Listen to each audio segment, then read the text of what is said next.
Hello everyone and welcome back to Project Fern. I'm Danny and today I'm going to be doing a quick tour of my new daily driver, and I'm also going to be touching on a few of the reasons why I've bought it and why I've taken the Berlingo off the road. I've took the plunge and bought a new daily driver. The reason why I've done this is because even though I've always had my project cars and stuff, I've never really had to work on the car that I drive daily. So as the Berlingo's got to an age like the 100,000 mile anniversary, it's obviously started needed bits doing to it, and to be honest with you, it's just been far too stressful to try and keep that car on the road while working on it in a unit on my own. So like, I've been trying to do the rear axle on the car, and I've also been coming up with, like, as I've started doing the rear axle, I've come up with little snags which you'll find out in the video when I finally get that finished. And it's just too much like hard work and stressful to try and get the car worked on and done in the same day, to then, because I have to then drive it home, and I don't want to rely on people to come and pick me up and then be left without a car for a couple of days, making people drop me off at the unit and stuff. I just don't work like that. I'm a bit of a one-man gang. I like sorting myself out and just relying on people as little as possible, really. So like, for example, the injector seals, I've got to try and get that done in a day. I've got to try and film it and stuff. I'm not moaning about this, I'm just trying to cut out as much stress in my life as possible. So when I started doing the rear axle on the Berlingo, I'll let you into a little snippet of what actually I've realised the exhaust clamps seized to take the back box off, so I'm gonna have to cut that off, but I can't cut it off there and then because I need to drive that car home, so I have to build it back up, order a clamp and then go back, and then whatever other issues I find along the way, I've got to stop, rebuild, and then and go away and order the parts, and it just drags the job out rather than just being able to leave it there and work on it and order parts and still be able to go around in a car. So that's why I've bought this car. It's a Peugeot 807. I've always wanted one of these. I think they're really good value for money. I've probably paid a little bit over the odds for mine, but it's the exact car that I wanted. It's got the 2.2 HDi engine in it, and it's also a 6-speed automatic.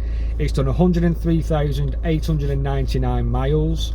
It's the 173 brake horsepower one. It absolutely flies. It's a 7-seater. It's a limited edition Norwest that they did.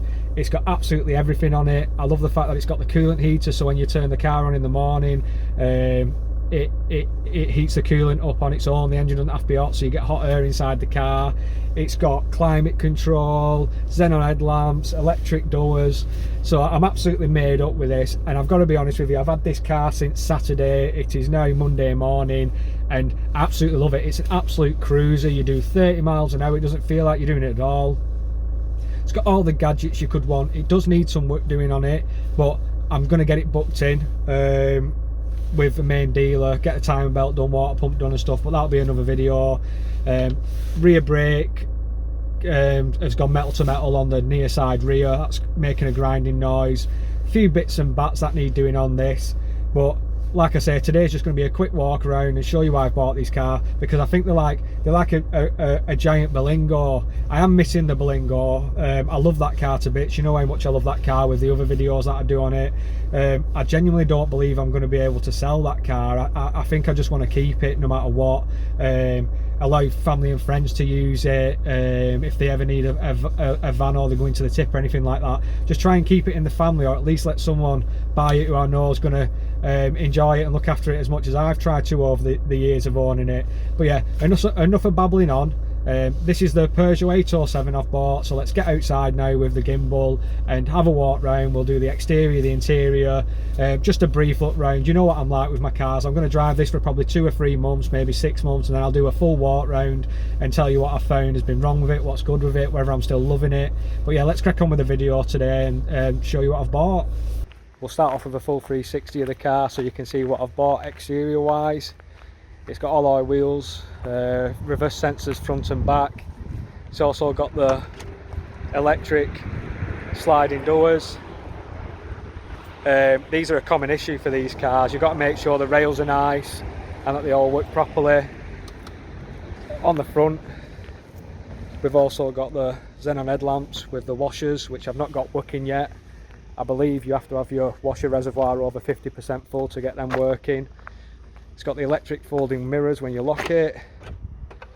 16-inch alloy wheels. I think it's going to need tyres all around this car as well. It's been used as a family buzz. They look absolutely shocking without these on. Most people think they look shocking anyway, but I think they look alright. But they look like a bit of a spoiler, but they're actually sliding roof bars then. This front section moves along and you can use it as a roof rack. It's got the big opening tailgate on it. Like I just said, reverse sensors. The key for this car is battered like they all are, but you can get replacements, and I'm going to swap all them over and show you in a video how I do it. That's pretty much the exterior of the car. I did clean it the other day on Saturday when I first got it because it was minging, but I'm going to get it fully valeted inside, all the seats and stuff done. But let's have a closer look inside now and show you what it looks like in there. So I've got electric windows all round. We can turn the parking sensors off. Got cruise control. Here's all the dials for inside. Got the climate control front and rear, all the stereo controls, the automatic gearbox, 6-speed, and then up on here we've got our revs per minute, our speedo, and the sat nav, and then the bar underneath that is for the fuel gauge and also for the engine temperature, which when you turn the car on and it's cold and you turn the heating on, you see the temperature, engine temperature warm up as the diesel heater, or the coolant heater should I say, allows the coolant to pass through and it heats it up, and then you get warm air through your heater vent straight away. Got plenty of storage everywhere. I think these are the previous MOTs in there. Got lots of storage in this bottom section. Up here we've got the controls for the rear doors and it to lock, and the alarm system. Right, let's have a look in the back. We've got a bench seat going across. Each one of these seats comes out individually. They're a bit stained. This one's a bit more stained because this one's been stored because they had a little walkway in the middle. But I've got the car booked in to be fully valeted. To get into the back, I think you just lift this up. Even though I'm struggling, I'm trying to do it one-handed. But yeah, that's how you get into the back. We've got another 2 seats in the back. All these seats come out individually. We've got built-in blinds to each window as well. It's going to make a cracking little stealth camper, this. That's the symbol on the half leather interior to show it's a Norwest limited edition. I believe these seats spin round and face the back as well, but I'm not too sure.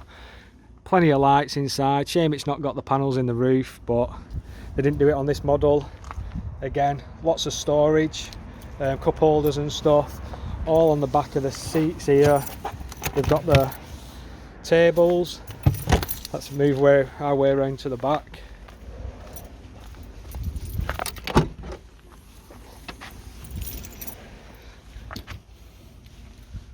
So in the back here, again, all the seats fold down.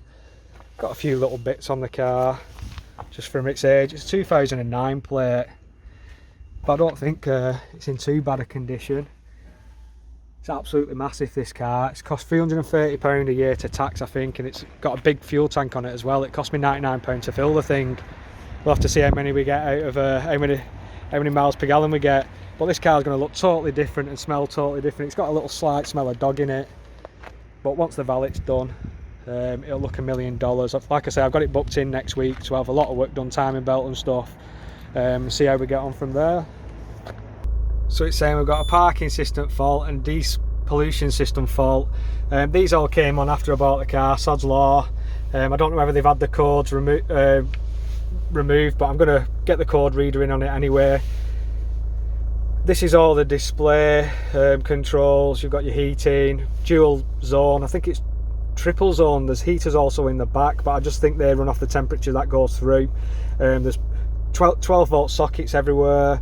I'm thinking of maybe making this into a bit of a stealth camper, do you know, and get some window blinds made to black it out. You could get a curtain put in behind these seats.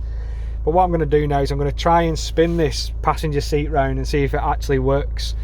The car's, like I say, it's absolutely mint. It's so spacious and it flies. I can't believe how fast it is. You're doing 30 miles an hour and you can't even tell. I've managed to spin this chair around, which was easy enough. You just pull it forward and then there's a separate lever to make it spin. The driver's seat also does it as well.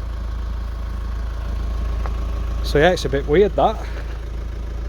There you go people, it's my new daily driver. Don't be getting upset, the Berlingo's still dear in my heart.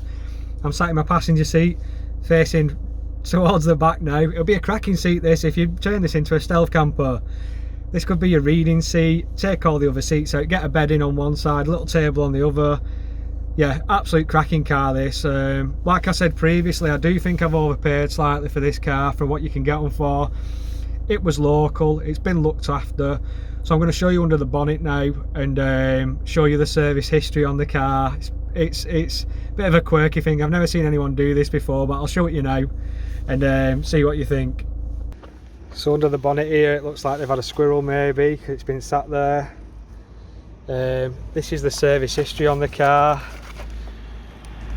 It's had rear brakes, including also discs, on the 23rd of the 9th, 2019.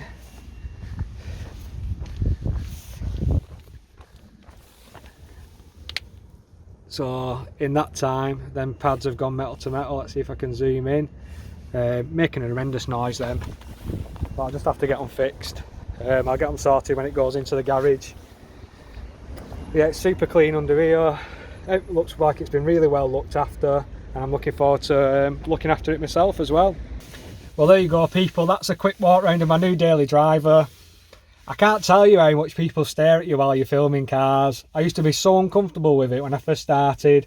I used to wait in my car until everyone had gone away, but now I just crack on, don't care what people think. They just stare, like they drive past as if like you're actually smashing a car up or something when all you're doing is walking around with a camera. I hope you like my new daily driver. Please keep the love going for the Berlingo, because I've still got plenty of jobs to do on that anyway, and I still will be using it. So don't think that's just been pied off. It's in the unit, tucked away nice and safe. I hope you like my new Peugeot 807. It is the same as a Citroen C8 if anyone's wondering. This is a limited edition one. The best ones you can get are the exclusive, because they've got the full leathering and all that stuff. But again, they're like a 10-year-old car, 10 to 15-year-old car these. I just think they're a lot of car for the money. I'm looking forward to getting this into the workshop. This goes into the workshop next Monday. I've told them to do timing belt, loads of other stuff, but like I say, that'll be another video. This was just a quick rundown of what I've bought, kind of why I've bought it, and to give you a quick look at it. So if you're interested in the Peugeot 807s and my journey with this car, make sure you hit the subscribe button. Everyone else, put your comments below whether you like this car or not. Make sure you hit the like button. Thanks for watching. All you people who watch my videos who aren't subscribed, it'd be really nice if you could hit the subscribe button. And yeah, I'll see you in the next video.